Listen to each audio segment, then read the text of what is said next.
영적 분별력이라는 말을 들으면 어떤 사람들은 특별한 능력처럼 생각합니다. 누가 봐도 보이지 않는 걸 보고 남들이 모르는 걸 알아채는 것 같은 느낌 말입니다. 그런데 실제로 영적 분별력은 그렇게 거창한 감각이라기보다 하나님 앞에서 내 마음과 선택의 방향을 놓치지 않는 눈이 열리는 것에 가깝습니다. 그래서 분별력이 열린 사람은 무슨 일을 만나도 다 알고 다 마치는 사람이 아니라 흔들리는 순간에도 다시 하나님께로 돌아오는 사람입니다. 우리는 하루를 살다 보면 마음이 자주 흔들립니다. 어떤 말 한마디에 마음이 무거워지기도 하고, 어떤 관계 안에서 이유 없이 피곤해지기도 하고, 어떤 선택 앞에서 괜히 급해지기도 합니다. 그런데 문제는 그 흔들림을 그냥 컨디션 탓으로만 넘겨버리면 하나님이 알려주시는 것을 놓칠 수 있다는 것입니다. 하나님은 우리 삶에 큰 사건만 주시는 분이 아니라 작고 미세한 신호로도 우리를 깨우시고 지키시는 분입니다. 그 신호를 붙잡지 못하면 우리는 어느 순간부터 습관대로 살고 감정대로 반응하고 결국 방향을 잃을 수 있습니다. 그래서 오늘은 두려움을 키우는 이야기가 아니라 하나님이 우리를 지키시는 방식에 더 가까이 가는 이야기를 하려고 합니다. 오늘은 영적 분별력이 열린 사람들이 놓치지 않는 4가지 신호를 살펴보고자 합니다. 첫째, 영적 분별력이 있는 사람은 마음의 평안과 책망의 신호를 놓치지 않습니다. 많은 사람들이 분별력을 이야기할 때 뭔가 특별한 감각을 떠올립니다. 남들이 못 보는 걸 보고 영적으로 뭔가를 정확히 알아채는 능력처럼 말입니다. 그런데 실제로는 그보다 훨씬 현실적인 자리에서 분별력이 드러납니다. 바로 내 마음입니다. 마음이 흔들릴 때가 있고 이유 없이 무거워질 때가 있고 어떤 선택 앞에서 자꾸 불안해질 때가 있습니다. 그때 우리는 보통 컨디션 탓을 하거나 시간이 지나면 괜찮아질 거라고 넘깁니다. 물론 그럴 수도 있습니다. 하지만 영적 분별력이 있는 사람은 그 흔들림을 그냥 흘려보내지 않습니다. 왜냐하면 하나님은 큰 사건만으로 우리를 이끄는 분이 아니라 마음의 작은 신호로도 우리를 붙드시는 분이기 때문입니다. 여기서 중요한 건 평안과 책망을 감정처럼만 보지 않는 것입니다. 평안이 없다고 해서 무조건 틀렸다고 결론 내리는 것도 아니고 마음이 찔린다고 해서 스스로를 몰아붙이는 것도 아닙니다. 영적 분별력이 있는 사람은 그 중간을 압니다. 멈추고 하나님께 가져갑니다. 하나님, 제 마음이 왜 이러는지 보게 해주세요. 하나님, 제가 지금 무엇에 끌려가고 있는지 드러내주세요. 이런 기도가 나오기 시작합니다. 그 기도가 길 필요는 없습니다. 다만 방향이 중요합니다. 마음이 흔들릴 때 사람에게 먼저 쏟아내기보다 하나님께 먼저 나아가는 것입니다. 그러면 마음이 정리되기 시작합니다. 문제는 그대로인데도 마음이 조금씩 숨을 쉬게 됩니다. 책망도 마찬가지입니다. 요한복음 16장에서 예수님은 성령이 우리를 책망하신다고 말씀하십니다. 그런데 이 책망은 우리를 무너뜨리는 정죄가 아닙니다. 우리를 살리는 방향으로 이끄는 신호에 가깝습니다.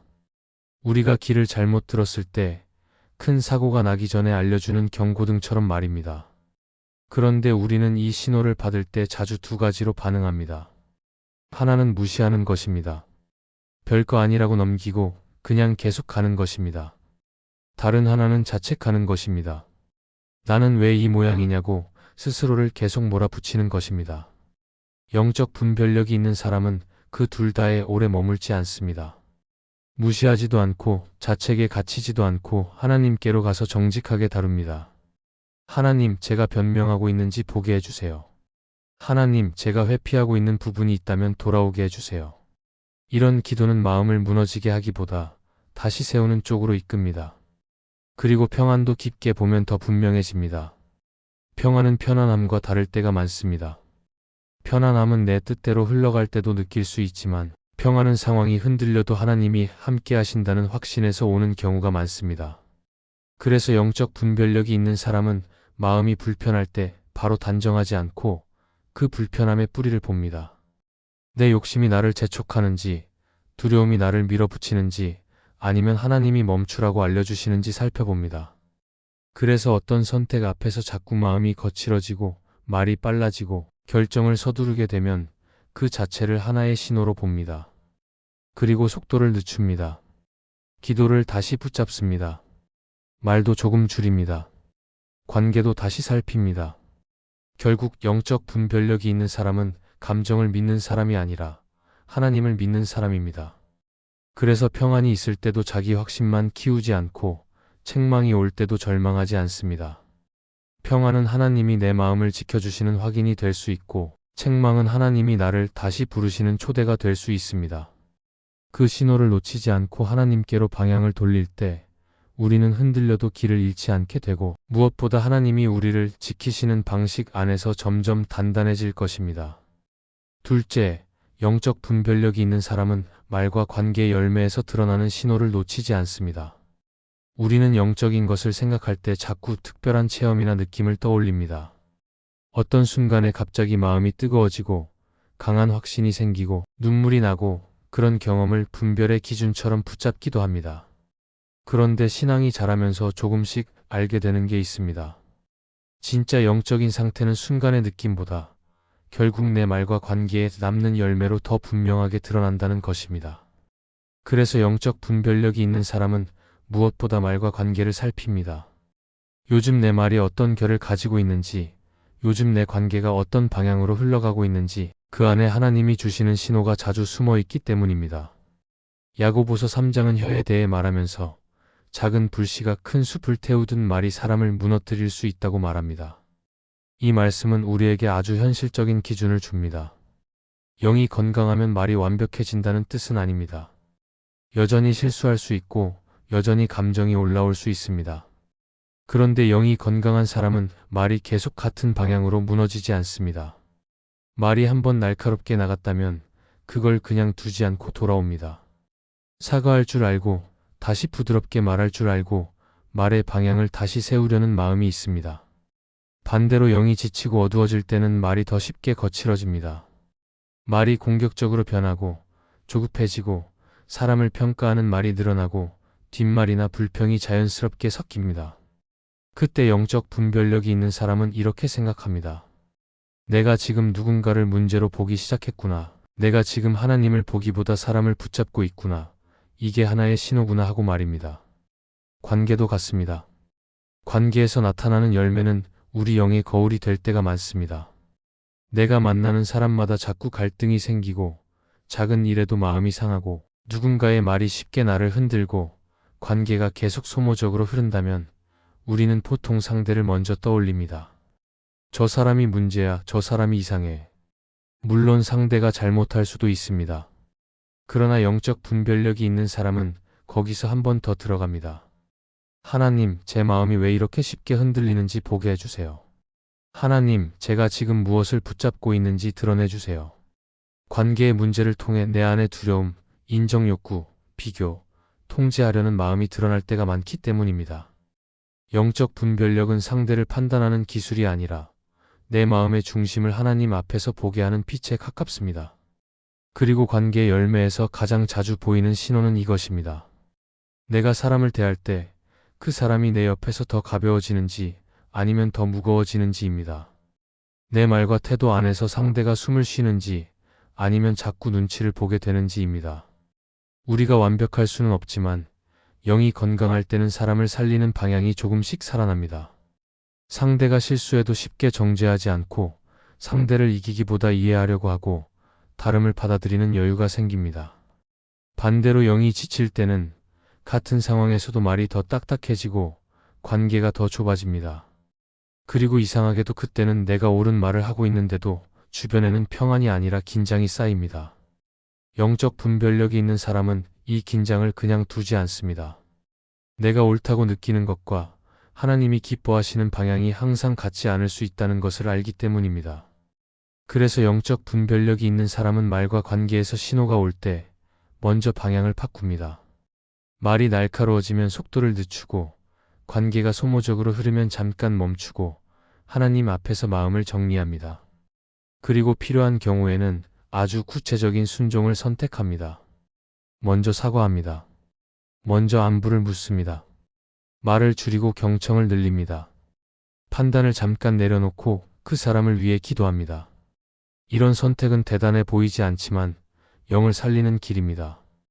영적 분별력은 거창한 결론이 아니라 이런 작은 순종으로 더 선명해집니다. 결국 말과 관계의 열매는 우리에게 계속 신호를 줍니다. 하나님은 우리 삶을 통해 우리를 가르치십니다. 요즘 내 말이 어디로 흐르는지, 요즘 내 관계가 어떤 열매를 맺고 있는지 그 안에 하나님이 주시는 경고도 있고 초대도 있습니다. 그 신호를 놓치지 않고 하나님께로 방향을 돌릴 때 우리는 사람을 두려워하는 마음에서 조금씩 벗어나고 관계 속에서도 하나님이 주시는 평안을 더 자주 경험하게 될 것입니다. 셋째, 영적 분별력이 있는 사람은 진리를 흐리는 미세한 타협의 신호를 놓치지 않습니다. 큰 죄를 짓겠다고 시작하는 사람은 거의 없습니다. 대부분은 아주 작은 틈에서 시작합니다. 처음에는 별것 아닌 것처럼 보입니다. 이 정도는 괜찮겠지, 다들 이렇게 하잖아. 이번 한 번만 넘기자. 이런 말들이 마음속에서 자연스럽게 나옵니다. 그런데 영적 분별력이 있는 사람은 바로 그 지점을 놓치지 않습니다. 왜냐하면 영은 한 번에 무너지는 게 아니라 작은 타협이 쌓이면서 서서히 무뎌지기 때문입니다. 그래서 분별력이 있는 사람은 큰 결론을 내리기 전에 작은 흔들림을 먼저 봅니다. 내가 지금 무엇을 가볍게 만들고 있는지, 내가 지금 무엇을 합리화하고 있는지 그 신호를 먼저 붙잡습니다. 사사기 16장에서 삼손을 보면 그의 무너짐은 어느 날 갑자기 온 것이 아닙니다. 삼손은 하나님이 주신 은혜와 능력이 있었지만 동시에 자신의 욕망을 자꾸 가볍게 다루는 습관이 있었습니다. 그리고 그 습관이 반복되면서 결국 그를 붙들고 있던 경계선이 무너집니다. 우리가 이 이야기를 볼 때 삼손의 마지막만 보면 크게 넘어졌다고 생각하지만 사실은 작은 타협들이 계속 이어지고 있었던 것입니다. 영적 분별력이 있는 사람은 이 흐름을 압니다. 죄는 갑자기 나를 덮치는 것 같아도 그 전에 내가 문을 조금씩 열어놓는 시간이 있음을 압니다. 그래서 그들은 문이 크게 열리기 전에 작은 틈에서 멈춥니다. 미세한 타협의 가장 무서운 점은 처음에는 마음에 불편함이 있는데 시간이 지나면 그 불편함이 사라진다는 것입니다. 처음에는 찔립니다. 마음이 불편합니다. 기도할 때 자꾸 떠오릅니다.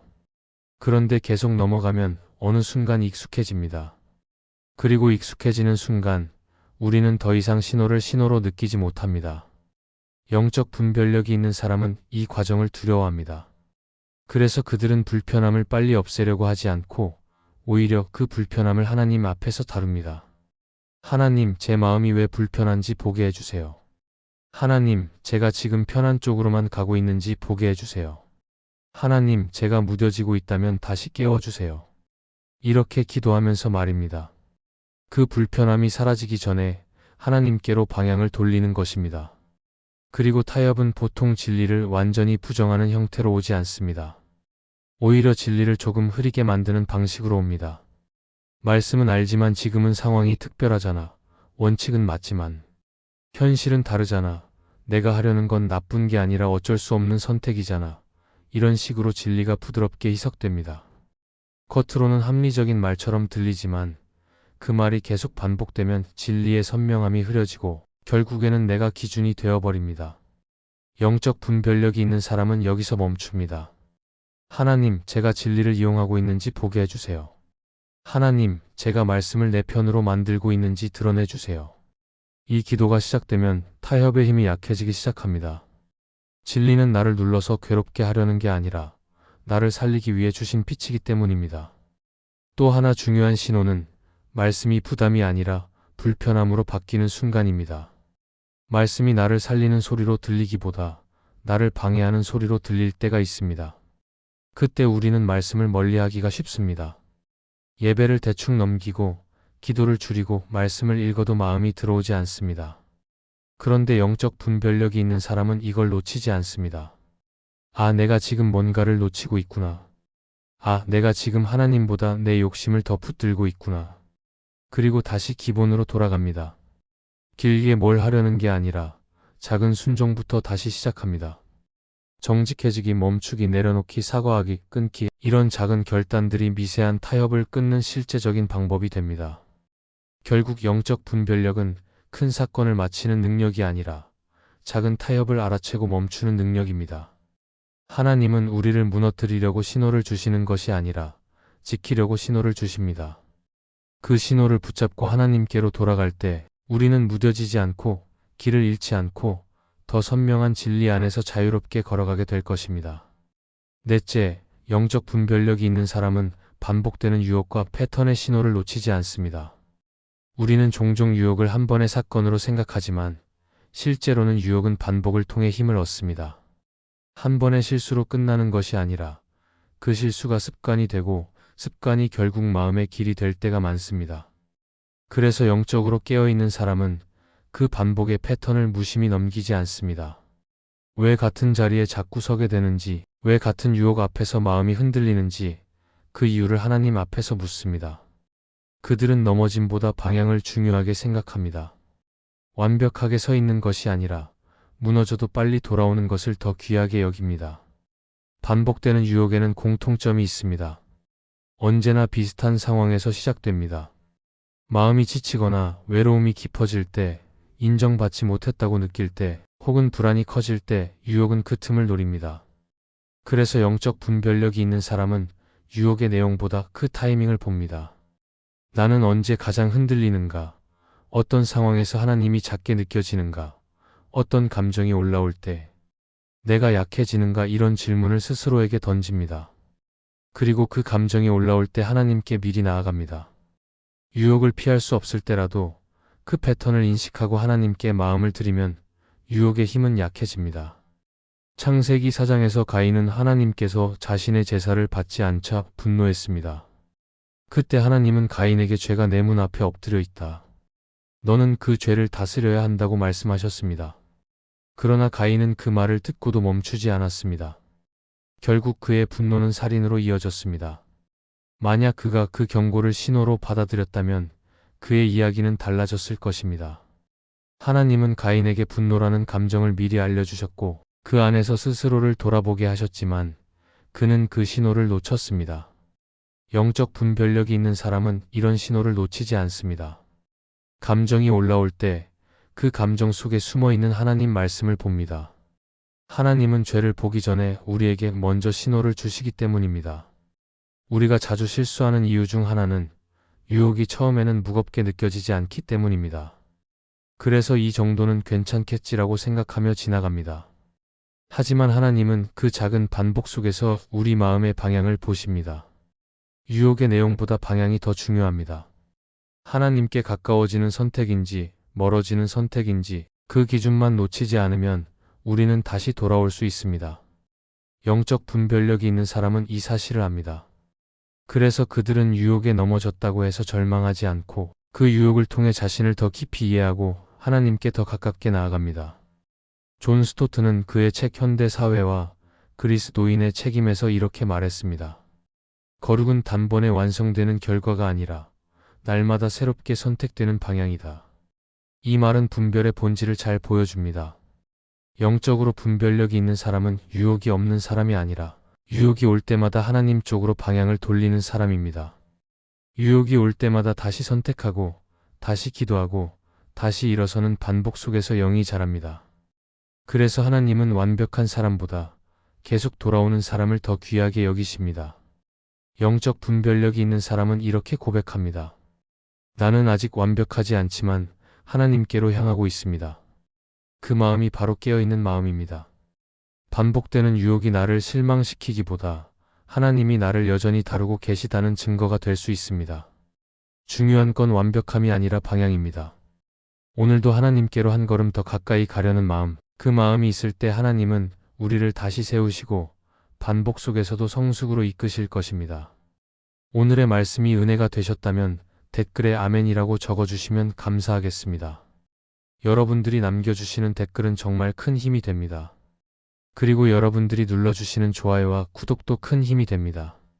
오늘도 함께 해주셔서 감사합니다. 기도하겠습니다. 하나님, 제 마음이 흔들릴 때마다 주님이 주시는 평안과 책망의 신호를 가볍게 넘기지 않게 하시고 제 감정이 아니라 주님을 먼저 바라보게 해주세요. 제 말과 관계 안에서 맺히는 열매를 정직하게 보게 하시고 사람을 살리는 말과 태도를 선택하도록 제 마음을 붙들어 주세요. 진리를 흐리는 작은 타협이 자연스러워지지 않게 하시며 불편함이 올 때마다 회피하지 않고 주님 앞에서 다시 정리하게 해주세요. 반복되는 유혹과 습관의 패턴 앞에서 절망하지 않게 하시고 넘어져도 빨리 주님께 돌아와 다시 시작하는 용기를 매일 주님께서 공급해 주세요. 예수님의 이름으로 기도합니다. 아멘.